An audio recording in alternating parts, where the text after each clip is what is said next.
તો આપ જુઓ બંગાળની ખાડીના કિનારેથી ઉઠેલી પરિવર્તનની આ લહેરે વર્ષો જૂના કિલ્લાઓને કઈ રીતે ધ્વસ્ત કરી નાખ્યા છે।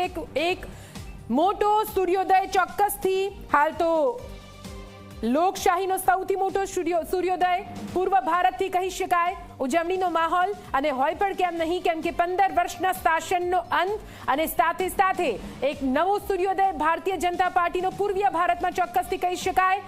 અને બંગાળમાં ભાજપે જે રીતે ઇતિહાસ રચ્યો છે અને તેને લઈને હાલ તો પૂરા દેશમાં એક મોટી લહેર મોદીના વિકાસવાદ સામે જોરદાર મમતાની હાર વિઝનરી નેતૃત્વએ બંગાળમાં કઈ રીતે વિજય ધ્વજ લહેરાવી દીધો છે તે આંકડા બતાવી રહ્યા છે। પીએમ મોદીના રાષ્ટ્રવાદનો વિજય થયો છે અને તેની સામે હિંસાની રાજનીતિ કઈ રીતે હારી ગઈ છે।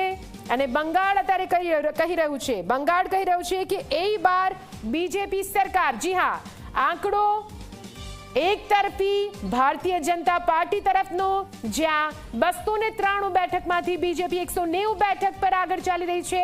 બહુમતીથી ઘણી આગળ નીકળી ચૂકી છે। ટીએમસી 99 બેઠક પર સમેટાથી જોવા મળી રહી છે। કોંગ્રેસ અન્ય પાર્ટીઓને 3 જેટલી બેઠક મળી રહી છે। પરંતુ આ વાત ભૂલવી ના જોઈએ કે 15 વર્ષ પહેલા સિનારિયો અલગ હતો, જ્યાં ભારતીય જનતા પાર્ટી 2 થી 3 સીટો જીતતી હતી।